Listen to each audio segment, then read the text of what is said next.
সকলকে স্বাগত জানাই আজকের এই বিশেষ অনুষ্ঠানে যার নাম স্বর্ণ পরিচয়। আমার পরিচয়টা একটু দিয়ে দিই, আমি আরজে জিনিয়া থাকবো আপনাদের সঙ্গে। এই স্বর্ণালী সন্ধ্যায় সকলে উপস্থিত হয়েছি করোনা ভাইরাসে দিশেহারা কিছু মানুষজনদের পাশে দাঁড়াতে, নিছকই সাহায্যের প্রতিশ্রুতি দিতে, এবং তাই আইসিআইসিআই ব্যাংক নিয়ে এসছে এটি নতুন স্কিম, এবং এই স্কিমের ব্যাপারে জানাবো ক্রমশ প্রকাশ্য। কিন্তু তার সাথে সাথে এটাও বলি যে আজকে কিন্তু আসর জমবে, আজকে প্রচুর গপ্প শুনবো, খেলা নিয়ে গপ্প শুনবো, গান শুনবো এবং রান্নাবান্না নিয়েও চর্চা হবে। কিন্তু তারও আগে আইসিআইসিআই ব্যাংকের ক্যাপ্টেন্সদের আমি এক এক করে ডেকে নেব। আমি ইনভাইট করব মিস্টার আকাশ রাঘবকে, zonal head of West Bengal, to address the wonderful audience, দর্শকদের জন্য। Namaskar. First of all, I'd like to thank all of you for taking out your precious time. I'll also like to thank all of you for choosing ICICI Bank as your banker.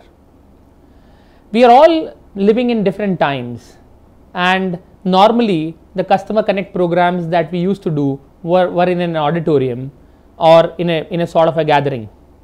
But now we are connecting with all of you via a digital mode, possibly demand of the time. We had done various series like the Feluda series that we had done with all of you. Now we are coming back with a new series of Swarna Parichay. So I'm sure all of you will like all of the new series, and I also hope that you will pass on the feedback to the nearest branches of the event that you go through. Kindly share us the feedback. Thank you. আকাশজিকে, আকাশ রাঘবের কথা আমরা শুনলাম। আকাশ রাঘব, zonal head West Bengal. আর এবার আমি invite করব আরও একজন বিশেষ মানুষকে, আইসিআইসিআই ব্যাংকের তরফ থেকে regional head priority sector lending, mister Sunil Mondal. Mister Sunil মণ্ডলকে রিকোয়েস্ট করব কিছু বলার জন্য। Good evening. In today's situation, we all know that our economical activities are undergoing lot of stress. Most of our customers have lot of questions in their mind, like if I want to revive my business, where will I get easy fund or quick fund? Do I need to pay EMI every month? Can I get a loan with a very competitive rate of interest? With all these questions in our customers' mind, we at ICICI Bank have come up with perfect solutions for all of us. I would like to discuss this solution, but before that, let's have an AV.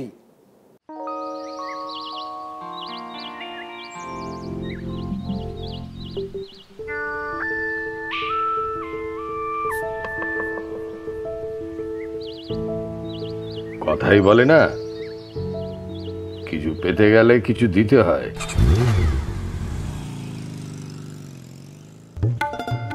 আরে এসবই ভুল কথা। এখন আপনি আপনার সব প্রয়োজন পূরণ করতে পারেন। আরে আইসিআইসিআই ব্যাংক থেকে গোল্ড লোন নিন, আপনার প্রয়োজনও মিটবে, সোনাও সুরক্ষিত থাকবে। আইসিআইসিআই ব্যাংক গোল্ড লোন, কোনো ইএমআই ছাড়াই, নির্দিষ্ট সময় শেষে রিপেমেন্ট, তাড়াতাড়ি ডিসবার্সাল, আকর্ষণীয় ইন্টারেস্ট রেট, সহজ ডকুমেন্টেশন, গহনার সম্পূর্ণ সুরক্ষা।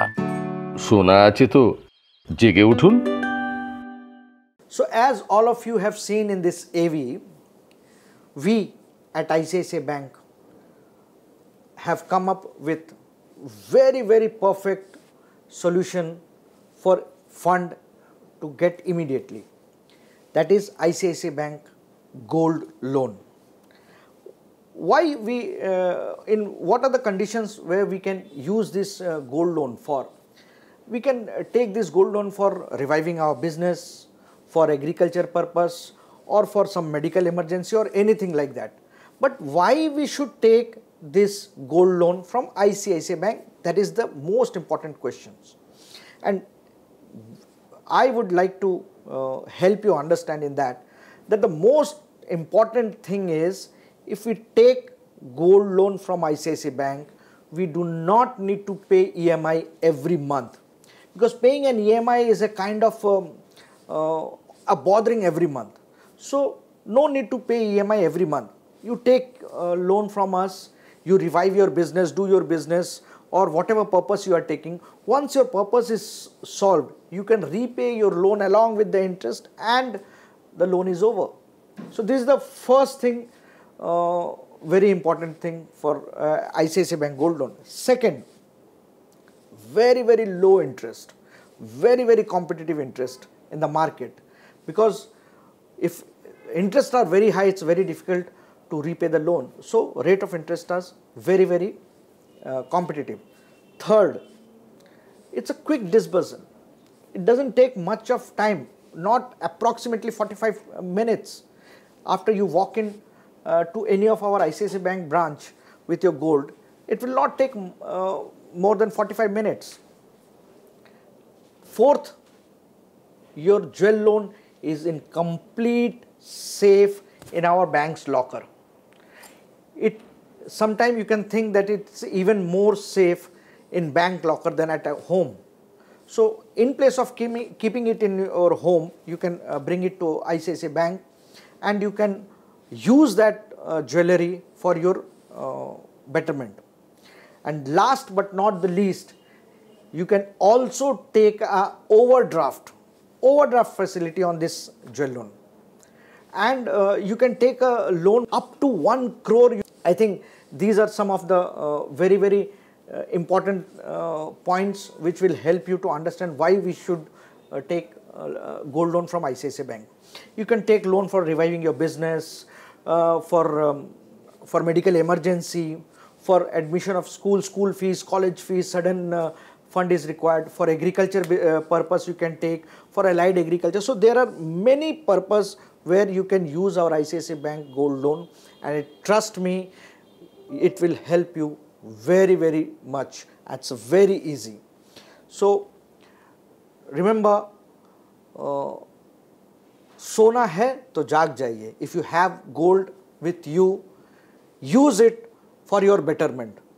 Let the gold work for you and you earn out of it, or you solve your challenges out of you. So this is our first thing which I wanted to discuss with all of you. And remember, we at ICICI Bank, our tagline is Khayal Aapka. So respect and care, these are the two very, very important culture in our bank. So taking this forward along with jewel loan for our senior citizens who are in a lot of stress and it's a very challenging situation for them, we have come up with golden year fixed deposit. This golden year fixed deposit, in this we are paying 0.8% extra interest to all our senior citizen than the normal fixed deposit rate. And this is a limited period offer. It is up to 30th September 2020. So this is specially for our senior citizen who will be having a lot of thoughts in their mind, where should I invest my money and how do I get a regular income or a better income. So this is for that. Along with this, I would also like to discuss again for our senior citizen is golden year health and wellness solution.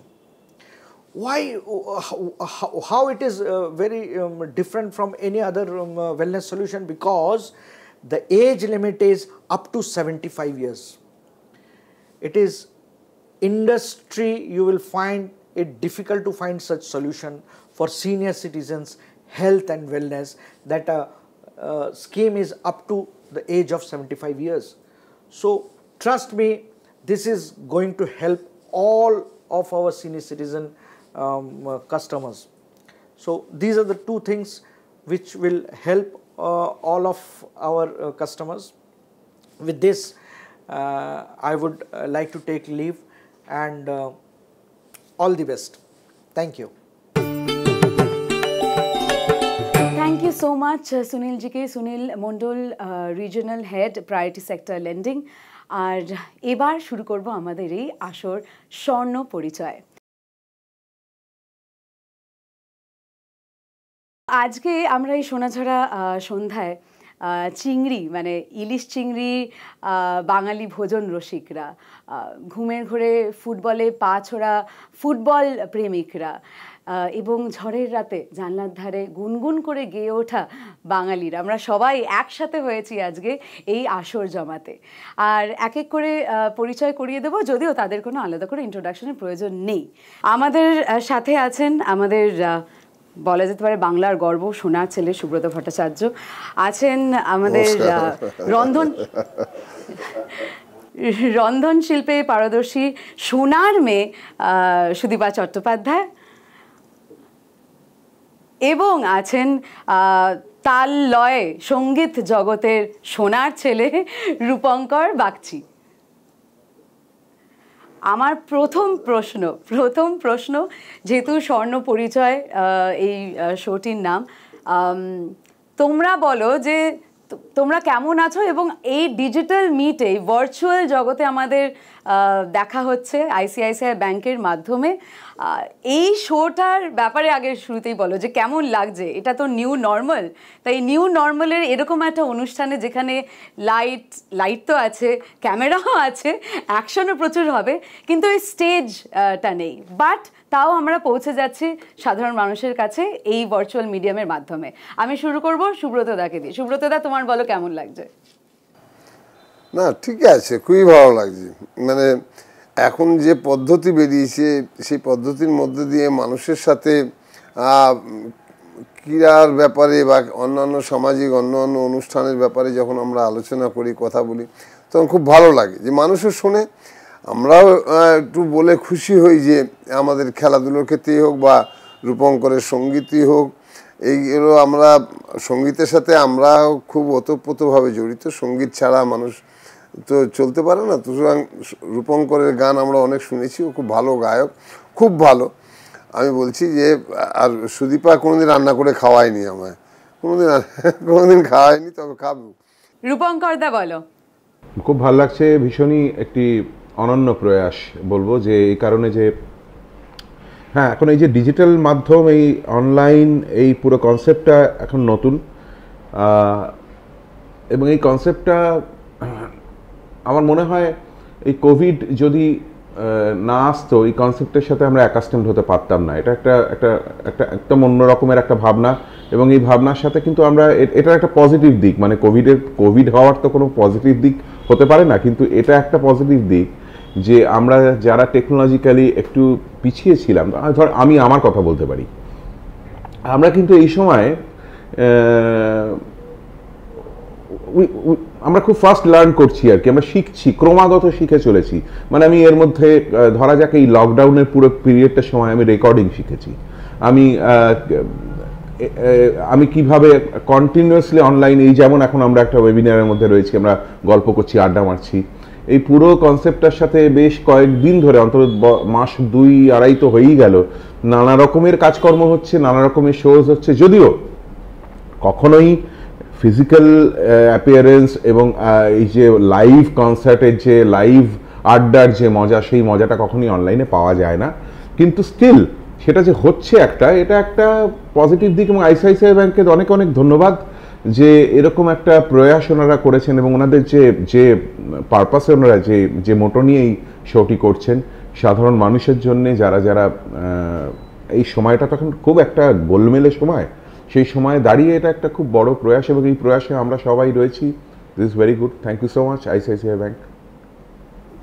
সুদীপাদি, আমি যেটা বলতে চাই সেটা হচ্ছে যে আমার তো অনেকদিন আগে থেকে লাইভ শুরু হয়ে গেছিল। আমার যে শোটা আমি হোস্ট করি সেখানে কামব্যাক করার সময় লকডাউন অ্যানাউন্স হয়ে যায়, এবং এই সময় যেটা রূপঙ্কর দা বললেন, আমরা অনেক কিছু শিখছি, নতুন শিখছি, সবার লার্নিংটা আলাদা আলাদা। আমার যেরকম একটা ব্যক্তিগত লার্নিং হচ্ছে, আমি খুব সিরিয়াসলি রিয়েলাইজ করেছি যে অনেক কম টাকায় আমাদের সংসার চলে, আমাদের জীবনে অনেক কম বেসিক নিডস গুলো অ্যাকচুয়ালি অনেক কম, এবং আমরা অনেক বেশি অপচয় করতাম, অনেক বেশি খরচা করতাম, অনেক কম টাকা এখন সংসার চলছে। এবং ম্যাক্সিমাম বাড়িতে, আমি যেটা আইসিআইসিআই ব্যাংকে সাধুবাদ জানাবো আজকের এই প্রয়াসের জন্য, ম্যাক্সিমাম বাড়িতে অনেকের একটি বাড়িতে তো 5 জন ইনকাম করতেন, সেখানে এখন হচ্ছে 2 জন কি 1 জন এসে ইনকাম করছেন, তো বা অনেক বাকিদের চাকরি চলে গেছে। তো সেই রকম জায়গা থেকে দাঁড়িয়ে যে এই যে তুমি বললে জিনিয়া, যে তুমি জিনিয়া আমাদের জানাবে বিষয়টা কি, আমি জানতে চাই, আমারও খুব ইন্টারেস্ট আছে যে স্বর্ণ যোজনা সেটা কি, কিরকম সোনা আমাদের কি করে ভবিষ্যৎ সুরক্ষিত করতে পারে, সেই সমস্তটা আমরা জানবো আজকে। কিন্তু আড্ডার মধ্যে সব থেকে বড় পাওয়া হচ্ছে যে আমরা বাড়িতেও যখন কাজ করেছি না, রূপঙ্করদার গান তো এফএম এ বাজে, তো এই গান আমাদের ভীষণ ভাবে বাঁচিয়ে রেখেছে। এই সময়টা অনেক বেশি এফএম মুখী হয়েছি, আমরা গান শুনেছি, কত টিভিতে আর করোনা স্কোর দেখতে থাকবো যে আজকে কত, আজকে কত, আজকে কে চলে গেল, আজকে অমুক অসুস্থ, কালকে কার টান। এই টেনশনটা থেকে বেরোতে কিন্তু রূপঙ্করদার মতো মানুষ আমাদের হেল্প করেছেন। এবং সুব্রতদা যেটা বললেন, আমি সুব্রতদার কথা তখন উত্তর দিতে পারিনি। সুব্রতদার মতো মানুষ না দীর্ঘদিন ধরে বাংলার মানুষকে মানে একটা কি বলবো ইমোশনাল জার্নিতে নিয়ে গেছেন। তো এইরকম মানুষদের সঙ্গে আজকে আমরা সবাই আড্ডা মারছি, এইটা একটা আলাদা প্রাপ্তি তো বটেই, খুব ভালো লাগছে। এবং যা শুনছি নিউ নর্মাল যেটা, তাতে আমাদের অ্যাডজাস্ট করতে হবে, একটা নতুন পৃথিবীতে আমরা এন্টার করেছি, যেখান থেকে হয়তো আগের পৃথিবীটা আমরা ফেরত যাচ্ছি না, আমরা একটা নতুন পৃথিবী তৈরি করব, যে পৃথিবীটা খুব সুন্দর হবে, ভালো হবে। নিশ্চয়ই ভালো হবে। অন দ্যাট পজিটিভ নোট আমরা শুরু করব আমাদের আড্ডা। কিন্তু সুদীপাদি ঠিক যেরকম বললেন আর কি, এত সুন্দরভাবে বললো যে হ্যাঁ, অনেকেই তো এই সময় নানান ক্রাইসিসের মধ্যে আছেন, অনেকে চাকরি হারিয়েছেন, অনেকে ব্যবসায় অনেক নানান ধরনের লস ফেস করেছেন। তো সেই জায়গা থেকে তাদের পাশে কিন্তু আমরা আছি, আমরা বলতে আইসিআইসিআই ব্যাংক। এবং সেই কারণে এই ফিনান্সিয়াল সমস্যায় আমরা বলছি যোগাযোগ করো আমাদের, মানে আইসিআইসিআই ব্যাংকের সঙ্গে যোগাযোগ করো, কারণ তারা দিচ্ছে গোল্ড লোনের সুবিধে। এবার এই গোল্ড লোনের বিষয়টা আমরা অনেক আগেও আমরা শুনেছি, বাট এই স্কিমটা একটু অন্যরকম। আমি খুব অল্প সময় একটু বোঝাবো। সেটা হচ্ছে এখন কিন্তু আমরা আরও অনেক বেশি ভ্যালু পাবো ফর গোল্ড। ₹3,964 পার গ্রাম পর্যন্ত গোল্ড লোন পাওয়া যাবে। এবং 5টি সুবিধে, যে সুবিধের কথা একটু বলবো। প্রথম হচ্ছে যে নো ইএমআই লোন, মানে যখন তুমি লোনটি নিচ্ছ, অলরেডি ক্রাইসিসে আছো বলে তুমি কিন্তু গোল্ড রেখে লোন নিচ্ছ, তারপরের মাস থেকে তুমি ইএমআইটা দেবে কি করে, তো এই একটা চিন্তার বিষয় থাকে। আইসিআইসিআই ব্যাংক বলছে যে না, পরের মাস থেকে মোটেই তোমাকে ইএমআই দিতে হবে না, তুমি যখন চাপমুক্ত হবে বা যখন তুমি পারবে তখন তুমি তোমার ইএমআইটা শোধ করবে। দ্বিতীয়, একেবারে লো ইন্টারেস্ট রেটস। তৃতীয় হচ্ছে ইনস্ট্যান্ট ডিসবার্সমেন্ট, মানে প্রসেসিংয়ের সময়টা অনেকটা সময় আমরা জানি, এবং সেটা খুব টাইম কনজিউমিং, কিন্তু এনারা বলছেন যে না, খুব একটা সময় কিন্তু লাগবে না, ইনফ্যাক্ট 2 ঘন্টার মধ্যে কিন্তু তোমাকে তোমার লোনটি দিয়ে দেওয়া হবে। এবং চতুর্থ হচ্ছে jewellery intact in bank locker. আরও একটি ফ্যাসিলিটি আছে, সেটা হচ্ছে ওভারড্রাফট ফ্যাসিলিটি। তাই আমরা বলবো যে গোল্ড লোন যদি তুমি নিতে চাও, তাহলে নির্দ্বিধায় চলে যাও নিকটবর্তী আইসিআইসিআই ব্যাংকের কাছে, এবং সেখানে গিয়ে তুমি তোমার মানে ইনস্ট্যান্ট ডিসবার্সমেন্ট হবে এবং তুমি তোমার গোল্ড লোনটি পেয়ে যাবে। স্বর্ণ পরিচয়ে আরও একবার সকলকে স্বাগত। আমরা কিন্তু এই আসরে মানে ওই বললাম না, একটু এন্টারটেনমেন্টও হবে, একটু ইনফরমেশনও পাবে। সো এই দুটো মিলিয়ে মিশে আজকের এই আড্ডা। সুব্রতদাকে পেয়ে খুব আনন্দ হচ্ছে, কারণ আমাদের প্রজন্মে আর কি, মানে আমার বাবা কাকার থেকে শোনা প্রচুর গল্প, এবং সেই গল্প থেকেই আর কি আমি যতটুকু জেনেছি বা আমার সীমিত নলেজ থেকেই তোমাকে কিছু প্রশ্ন করা। প্রথমেই যেটা জিজ্ঞেস করবো সুব্রতদা, 80-70 দশক, সেইটা মানে ফুটবলের একেবারে স্বর্ণযুগ বলা হয়, প্রচুর নাম উঠে আসে, সেটা পিকে ব্যানার্জি হোক, অমল দত্ত হোক, মনোরঞ্জন ভট্টাচার্য হোক, এবং তুমি সুব্রত ভট্টাচার্য, যাকে বলা হয় সোনার ছেলে, বাংলার গর্ব। তুমি আমাকে বলো প্রথমেই যে এই সময়ে দাঁড়িয়ে তুমি সব থেকে কোনটা মিস করো, মাঠ, তোমার সাপোর্টার্স ফ্যান্সরা, নাকি মানে ফ্যান্সদের, নাকি সহযোদ্ধাদের, সব থেকে কোনটা মিস করো? না, আমি ফ্যান্সদের মিস করি না, কারণ বিভিন্ন নানান অনুষ্ঠানে আমাদের যেতে হয়, সেখানে আমাদের সমর্থকরা, আমাদের যারা সাপোর্টার আছে, আমাদের যারা ফ্যান্স আছে, তারা সব ওখানে বিভিন্ন অনুষ্ঠানে আমাদের দেখা হয়। আমরা যেটা মিস করি সেটা হচ্ছে বাঙালি ভালো ফুটবলার আমি পাচ্ছি না, আমরা খুঁজে পাচ্ছি না। আজকে যদি তুমি আপনারা যদি দেখেন যে মোহনবাগান ইস্টবেঙ্গলে বা মোহামেডানে বাঙালি ভালো ফুটবলার নেই, কিন্তু আপনি যদি 50 দশক থেকে আসেন, আহমেদ খাঁ, সালে, আপ্পারাও থাকার পরেও কিন্তু ওখানে চুনী গোস্বামী, পিকে ব্যানার্জি এরা ছিলেন, সনদ শেঠ এরা ছিলেন, বাঙালিরা 1 নম্বর জায়গায় ছিল। তারপরে যদি আপনি 60-এর দশকে আসেন, তখনও দেখবেন যে মঙ্গলপ্রকাশ, অশোক চ্যাটার্জি, জার্নাল সিং রহমানদের সাথে পাল্লা দিয়ে তারা জনপ্রিয়তা অর্জন করেছে। 70 দশকে যদি আসেন তাহলে অফুরন্ত, মানে নাম বলে শেষ করা যাবে না। মোহনবাগান ইস্টবেঙ্গলে যে বাঙালির খেলোয়াড়েরা ছিল এবং কৃতিত্বের সাথে খেলছিল, মানুষকে যথেষ্ট বিনোদন দিয়েছে খেলার মধ্যে দিয়ে, সেই খেলোয়াড়ের নাম বললে পরে তাহলে তরুণ বোস, সুধীর কর্মকার, সুরজিৎ সেনগুপ্ত থেকে শুরু করে, গৌতম সরকার থেকে শুরু করে, প্রসূন ব্যানার্জি থেকে শুরু করে যদি আপনি আসেন, আমি আমার নামটা আর বললাম না, আমি হয়তো আসবো না ওই যোগ্যতায়, কিন্তু এইসব খেলোয়াড়েরা যথেষ্ট বিনোদন খেলোয়াড়ি জীবনে এরা দিয়েছে দর্শকদের। তারপরেও যদি আসেন 80-র দশকে, সেখানে কিষান উদে, বিকাশ পাজি, সুদীপ চ্যাটার্জি, এই ধরনের খেলোয়াড়েরা অনেক বিনোদন দিয়েছে। শুধু খেলার জেতাটাই বড় ব্যাপার নয়, খেলার একটা এন্টারটেনমেন্ট আছে। একটা ছেলে তার খেলার কৃতিত্বটা কী, নৈপুণ্যতাটা কী, তার দক্ষতাটা কী, এই যে এগুলো পরিপূর্ণভাবে এই খেলোয়াড়গুলো দিয়ে মানুষকে আনন্দ দিয়েছে। খেলা একটা এন্টারটেনমেন্ট। খেলা আমি খেললাম, জিতলাম, তাতেই সব হলো তা নয়। আমার খেলা দেখে মানুষ কতটুকু আনন্দ পেল, এই বিনোদনের ব্যাপারটা আমাদের খেলোয়াড়রা খুব সচেতন ছিল। সেটা কিন্তু আজকের দিনে, আজকে এসে কিন্তু সেই খেলোয়াড় আমাদের নেই। যার জন্য কী হচ্ছে, এগুলোর জন্য যে খেলোয়াড়রা দায়ী বা অন্য কেউ দায়ী তা নয়, দায়ী টোটাল সাংগঠনিক পদ্ধতির। আমি বাচ্চাদের আমরা জানি যে একটা জায়গাতে গিয়ে দেখছে যে চুনী গোস্বামী, একটা বাচ্চা ছেলে, 52-53 সালে বাচ্চা ছেলে একটা খেলছে রবীন্দ্র সরোবরের মাঠটাতে, সেখানে গিয়ে যদি বলাই দাস চ্যাটার্জি বলে এই ছেলেটাকে নিয়ে আসো, মোহনবাগানে খেলাবো, এই যে পদ্ধতিটা, এই পদ্ধতিটা আজকে নেই। আমি একটু চট করে সুদীপাদির কাছে এবার যাব। সুদীপাদি, ছোটবেলা থেকে কি তোমার, তুমি কি কখনো খেলাধুলায় ছিলে নাকি তোমার রান্নাটা কি হবি ছিল?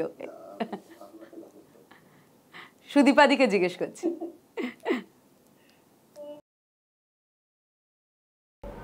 না, অ্যাকচুয়ালি আমাদের বাড়িটা উত্তর কলকাতায়, তো আমাদের বাড়িটার প্রথম পরিচয় একটা রাজনৈতিক দিক থেকে, যে এটা অমুক বাড়ি, আর তারপরেরটাই হচ্ছে তখন আমাদের এন্টায়ার এলাকা, আমাদের বাড়ি টেলিভিশন ছিল। তো ফলে আমরা মোহনবাগান ইস্টবেঙ্গলে, আমরা হচ্ছে মোহনবাগান সমর্থক। আমি নিজে লাইফ টাইম মেম্বার মোহনবাগান ক্লাবের, আমার দাদা সবাই। তো আমাদের বাড়িতে, আমার মামার বাড়ি ছিল ইস্টবেঙ্গল। আমার খুব চেনা দৃশ্য হচ্ছে যে আমাদের দুটো ঘরের মাঝখানে একটা টিভি থাকতো। টিভিটা এমনভাবে রাখা থাকতো যে দুটো ঘর থেকে দেখা যায়। যে টিভির ঘর, সেই টিভির ঘরে তো সবাই দেখছেই, তার মুখোমুখি দরজা যেটা, তার উল্টো দিকে থাকতো ইস্ট বেঙ্গল সাপোর্টারদের জন্য, তারা টিভির কাছাকাছি আসতে পারবে না, তারা ওইখানে বসে দেখবেন। এবং আমার মনে আছে যে খেলা শেষে যদি কোনো কারণে ইস্ট বেঙ্গল, একবারই আমার মনে আছে যে ইস্ট বেঙ্গল জেতে এবং মোহনবাগান হারে, এবং সেইখানে আমার মামারা বেরিয়ে গিয়ে ইলিশ মাছ কিনে নিয়ে এসেছিল। এবং সেই দিন আমার বাড়িতে কেউ ইলিশ মাছ খায়নি, সবাই দুধ, কলা, রুটি দিয়ে, গুড় দিয়ে খেয়ে ঘুমিয়ে পড়েছিলেন। বলেছিল ও ইলিশ মাছ আমাদের উঠবে না, আপনারাই খান। তো মারা রান্না করে দেয় এবং আমার মামারা খেয়ে যায়। এই দৃশ্য দেখে বড় হওয়া এবং রিলে শোনা, রিলের সঙ্গে বড় হওয়া, রাস্তা দিয়ে যাচ্ছে, ও কাকু স্কোর কত, বা এইটা শুনে এইভাবেই, মানে এইভাবে আমরা একটা অন্যরকম ভাবে বড় হয়েছি, যেখানে একটা বৃহত্তর পরিবার ছিল, যেখানে একটা আমি চিনি না আমার পাশে বসে কে খেলা দেখছে, সে আমাদের পাড়ার কেউ। আমি হয়তো বললাম আমার পাশে মা কে বসছিল, জানি না, মাও জানে না কে। জানলাতে লোক শুনতো মোহনবাগান ইস্টবেঙ্গল খেলা, ডার্বি ম্যাচ যখন টিভিতে টেলিকাস্ট হতো, সম্প্রসারণ হতো, আগে সকালবেলা এসে জায়গা বুকিং হতো, যে এই জায়গাটা আমার, ওই জায়গাটা ওর, এবং একটা খাওয়া দাওয়া ছিল। মানে মোহনবাগান ইস্টবেঙ্গলের খেলা মানে তো শুধুমাত্র খেলা নয়, এটা একটা উৎসবের মতো আকার নিত, সেটা উৎসব। এবং তারপরে মানে ব্রেকে মুড়ি চপ খাওয়া, জিতলে তো কথাই নেই, রাত্রিরে মাংস হচ্ছে, আর রাত্রে চিংড়ি মাছ আর কোথায় পাওয়া যাবে। তো এইরকম তখন তো ফ্রিজে রেখে খাওয়ার চলছিল না। তো এইরকম একটা পরিবেশে বড় হয়েছি, যেখানে আমাদের পাড়ায় সত্যি আমার মনে আছে বিদেশ কোষ এসেছিলেন আমাদের পাড়াতে। তো পাড়া ভেঙে পড়েছিল, কারণ একজনের বিয়েতে সুব্রতদা এসেছিলেন, মানে তখনকার আমি যেটা বলতে চাইছি তার কারণ হচ্ছে সুব্রতদাকে যখন আমি দেখছি, আমি যদি ছেলে হতাম আমি বলতে পারি এই তো ছেলে, আমি এর মতো হতে চাই। মানুষের দক্ষতা, মানুষের নৈপুণ্যতা, মানুষের সাফল্য যদি সেইভাবে সঠিকভাবে না প্রচার হয় তাহলে পরবর্তী প্রজন্মের ছেলে মেয়েদের উৎসাহী করা যাবে না তার বিষয়টায়। আমি দেখছি যে আমাদের এখানে প্রচার ব্যবস্থা বা সাংবাদিকতা যে জায়গাটায় আছে, দেখো আমরা ভারতবর্ষে, আমি হয়তো বড় প্লেয়ার নয়, কিন্তু ভারতবর্ষে ফুটবলে আমি যত ম্যাচ খেলেছি 1543টা ম্যাচ ভারতবর্ষে কোনো ফুটবলার খেলেনি। But nobody knows how much I have played, কেউ জানে না। কিন্তু ঘটনাটা হচ্ছে আমি একজন ডিফেন্ডার হয়ে আমাদের স্বীকৃতি, দক্ষতা আমরা মাঠে দেখিয়ে মাঠ থেকে বাড়ি চলে আসতাম। কিন্তু ঘটনাটা হচ্ছে আমাদের যে সাফল্য, যে আপনি ডিফেন্ডার হয়েও আপনি কর্নার থেকে গোল করতেন। না সে তো করে, আমি বলছি তাই বলছি অনেক জায়গায় আছে। আমি একমাত্র প্লেয়ার যে ভারতবর্ষের সব বড় টিমের এগেনস্টে আমার গোল আছে। আমার ইস্টবেঙ্গলের এগেনস্টে 2টো গোল আছে, মোহামেডান এগেনস্টে 2টো গোল আছে। আপনি যদি যে কোনো ভারতবর্ষে বড় টিম, যে সিটি বলুন, মহিন্দা বলুন, সবার এগেনস্টে গোল আছে। গোলটা বড় ব্যাপার নয়, খেলার মধ্যে দক্ষতাটা, খেলার মধ্যে নৈপুণ্যতাটা, সেটা কতটুকু মানুষ আনন্দ পেল আমরা সেটা ভাবতাম। যে আমি যে গোলটা ইস্টবেঙ্গলের সঙ্গে করেছিলাম সেই গোলটায় মানুষ কতটা আনন্দ পেয়েছে। গোল তো অনেকই হয়, প্রচুর গোল হয়, তো ঘটনাটা সেই গোলটার মধ্যে দক্ষতা কতটা আছে, নৈপুণ্যতাটা কতটা আছে, মানুষ আনন্দ কতটা পাচ্ছে, সেইগুলো দেখতে হবে। সেই যে দক্ষতার মধ্যে দিয়ে যদি একটা গোল করা যায় বা একটা গোল বাঁচানো যায় তাহলে মানুষকে বেশি আনন্দ দেয়, মানুষ তাকে বেশি খেয়াল রাখে। এমনটা হচ্ছে যে আমরা খেলেছি, খেলার সময় মোহনবাগানে, আমি ছোটোবেলা থেকেই মোহনবাগানের সাপোর্টার। আমি সেই হিসেবে আমি মোহনবাগানে এসেছি তা নয়, কিন্তু মোহনবাগানে আমি আমার দক্ষতার মধ্যে দিয়ে শৈলেন মান্না নিয়ে এসছে আমাকে। কিন্তু আমি তার মানে তাই নয় যে আমি ইস্টবেঙ্গলেও আমি কোচিং করিয়েছি, 3 মাস কোচিং করিয়েছি, আমি ফেডারেশন কাপ জিতিয়ে দিয়েছি, বলতে পারবে না। কিন্তু আমি মনে করি যে ফুটবল ছাড়া মানুষের মনের মধ্যে ঢোকা যেতে পারে না সর্বক্ষেত্রে, এটুকু আমি বলতে পারি। রূপঙ্কর বলুক, ও ফুটবলটা অনেক ভালো বোঝে, ও ফুটবলটা বোঝে। রূপঙ্কর দা, আগে তো তুমি বলো ইস্টবেঙ্গল মোহনবাগান। আমি আমার বাড়ি, যেহেতু আমার বাবা ইস্টবেঙ্গলের সাপোর্টার ছিল, I became a East Bengal supporter, চিরকাল ইস্টবেঙ্গল সাপোর্টার হয়ে এসেছি। তবে এই যে তোমাদের এই যে কথাবার্তাগুলো, হ্যাঁ বলো। আমি ইস্টবেঙ্গল, সরি। সুদীপাদির মুখটা দেখো। আরে ইস্টবেঙ্গল না থাকলে মোহনবাগান হবে না, মোহনবাগান না থাকলে ইস্টবেঙ্গল হবে না, বললে হবে নাকি?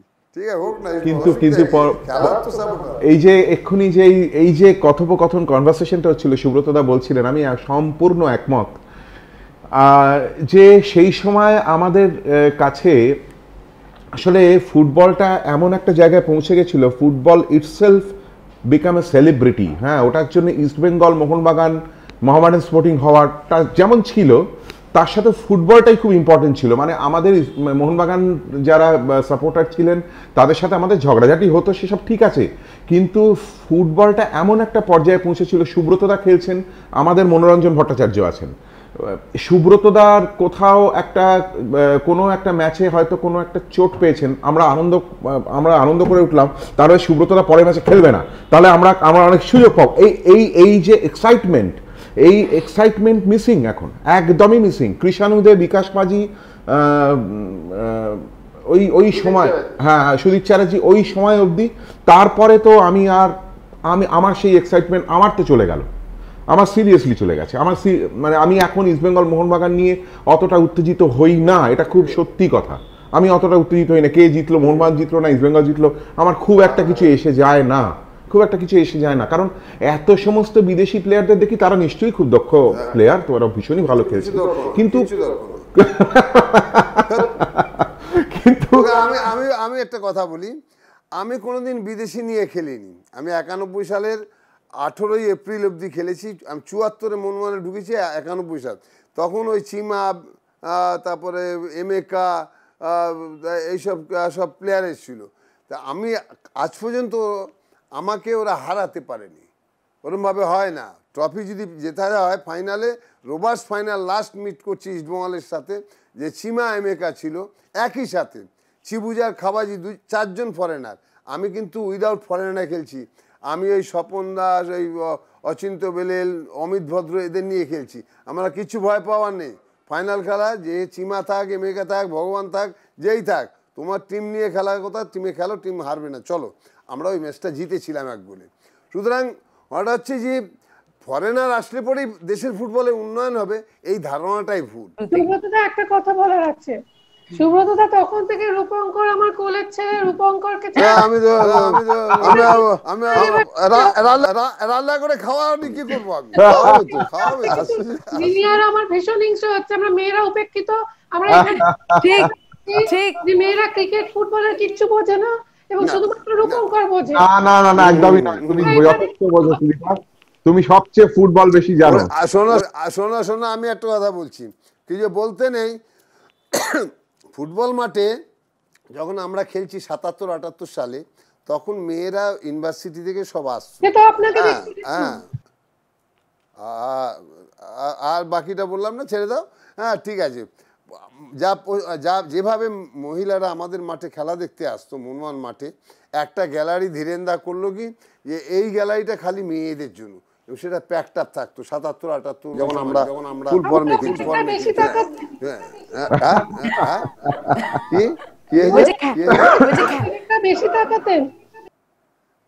আমি না, আমি তো বলের দিকে বেশি তাকাতে হতো, কেন আমার গোল খেয়ে গেলে পরে সাপোর্টার পেতাবে, আমাদের সাপোর্টার পরে পাবে। হ্যাঁ ওই, আরে আমি যদি গোল খেয়ে যাই, রূপঙ্কর ফার্স্ট লাফাতো, তো মুশকিল ওটা আমার দেখতে হবে যে আমাদেরও সমর্থক আছে, রূপঙ্করের সমর্থক। রূপঙ্ক তো হাসছে। আমরা যখন ইস্টবেঙ্গলের কাছে হেরে গেলাম এবার ওই 77 সালে, রূপঙ্ক তখন খুব লাফিয়েছে, তখন অনেক ছোট। ঠিক আছে, এগুলো থাকে খেলার মধ্যে, থাকবে। এগুলো না থাকলে পরে খেলার আকর্ষণ থাকে না। চলো রূপঙ্কর দা, একটা গান দিয়ে শুরু করা যাক আমাদের।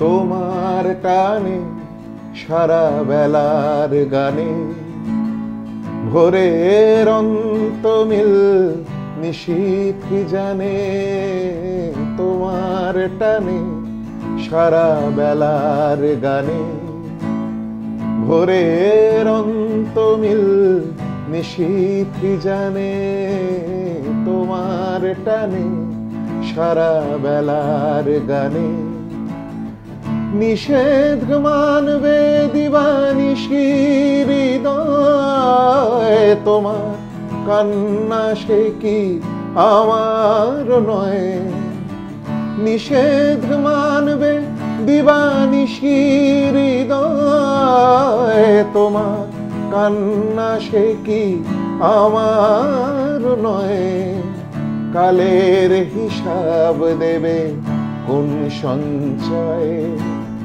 কি যন্ত্রণা পথিক প্রাণে, তোমার টানে সারা বেলার গানে, ভোরের অন্তমিল নিশীথ জানে, তোমার টানে সারা বেলার গানে।